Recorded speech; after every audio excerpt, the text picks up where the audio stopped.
Hello বন্ধুরা, welcome back to my channel. আশা করি তোমরা সবাই ভালো আছো আর আমরাও খুব ভালো আছি। তো অনেক দিন পর তোমাদের জন্য নতুন একটি মিনি ব্লগ নিয়ে এসেছি। তো এখন হচ্ছে আমি আর আমার মা একটু বাজারে যাব। তো বাজারে গিয়ে কী কী করবো না করবো অবশ্যই তোমার সাথে সব শেয়ার করবো। তো তোমরা ফুল মিনি ব্লগটি দেখতে থাকো। আর আমি রেডি হয়ে বেরোবো। তো রেডি হয়ে বেরিয়ে তারপর তোমাদের সাথে দেখা হচ্ছে। তো বন্ধুরা, আমরা রেডি হয়ে বেরিয়ে পড়েছি বাড়ি থেকে। তো আমি আর আমার মা যাচ্ছি, যে মা আগে আর আমি পেছনে। তো ভ্যানে করে যাব। তো ভ্যানের জন্য আমরা দাঁড়িয়ে আছি, ভ্যান আসছে না। অনেকক্ষণ দাঁড়িয়েছিলাম, প্রায় 10 মিনিট মতো। তারপর ভ্যান এসছে, তারপর ভ্যানে করে আমরা মসলন্দপুর যাচ্ছি। তো আমরা প্রায় মসলন্দপুরের মেন রোডে চলে এসেছি। তো প্রথমে আমরা একটা বালিশের দোকানে যাব। আমার মেয়ের জন্য বালিশ আর কোলে বালিশ বানাতে হবে, তার জন্য সেই দোকানটায় যাব। প্রথমে আমরা বালিশের দোকানের সামনে চলে এসেছি, প্রায় আর একটু যেতে হবে। তো মা বালিশটা অর্ডার দেবে, ততক্ষণ আমরা অন্য একটা কাজ সেরে নেব। তো বালিশটা অর্ডার দিয়ে আমরা বেরিয়ে পড়েছি। এখন যাব একটা সোনার দোকানে। তো এই যে আমাদের মসলন্দপুরের শ্যামসুন্দর জুয়েলার্স দোকান। তো এই সোনার দোকানে কিছু কেনা আছে, তাই যাচ্ছি আমরা। তো সোনার দোকান থেকে কেনা হয়ে যাওয়ার পর আমরা বেরিয়ে পড়েছি। বেরিয়ে এখন আমরা একটা পার্লারে যাব।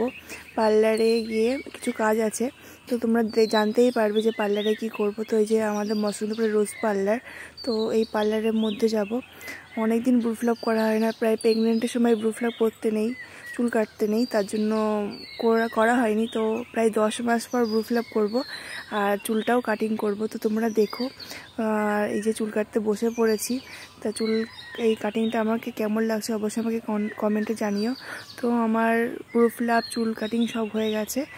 আর দেখো, এই যে ব্রুফ্লাপ করেছি আর এই যে চুল কাটিং মা দেখিয়ে দিচ্ছে কেমন কি হয়েছে। তো আমরা পার্লার থেকে বেরিয়ে পড়েছি। এখন আমরা কিছু খাবার কিনে বাড়ির দিকে রওনা দেব।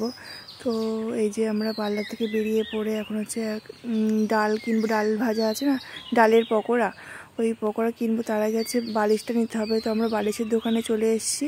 তো মা বালিশটা নিয়ে পেমেন্টটা করবে। তো এই যে মা বালিশটা নিল। বালিশটা নেওয়ার পর পেমেন্ট হয়ে যাওয়ার পর আমরা পকোড়া কিনবো, ডালের পকোড়া। তাই ডালের পকোড়ার দোকানে যাব। আর ডালের পকোড়া তো আমার খুব ভালো লাগে, আমার এই ডালটা হেভি লাগে।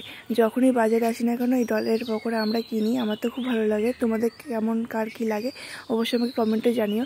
তো আমরা ডালের পকোড়া কেনা হয়ে যাওয়ার পর ভাবলাম, আমার ভাই বলেছিল চিকেন পকোড়া খাবে।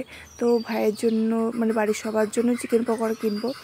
তো আমাদের এখানে চিকেন পকোড়া 15 টাকা করে, সব জায়গায় 15 টাকা করে। আগে 10 টাকা ছিল, এখন 5 টাকা বেড়ে গেছে।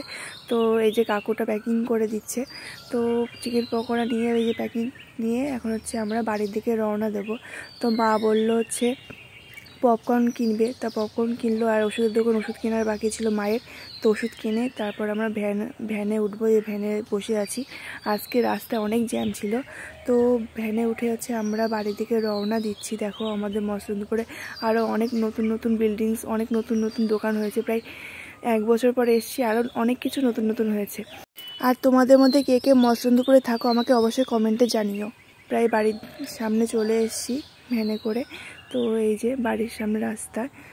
প্রায় অনেকটাই রাত হয়ে গেছে, আমরা বেরিয়েছিলাম 5টায়, এখন বাজে 7টা। এবার আমরা ভ্যান থেকে নেমে বাড়ি যাব। বন্ধুরা, তো আমরা বাড়ি চলে এসেছি। তোমরা নিশ্চয়ই ভিডিওটি দেখেছো আমরা বাজারে গিয়ে কী কী করলাম। তো আমি পার্লারে গিয়েছিলাম, পার্লারে গিয়ে চুল কেটেছি।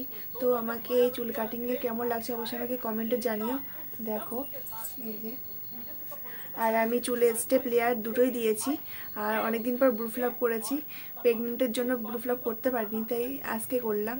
তো আমাকে কেমন লাগছে অবশ্যই আমাকে কমেন্টে জানিও। টাটা বন্ধুরা, দেখা হবে নেক্সট কোনো ব্লগে।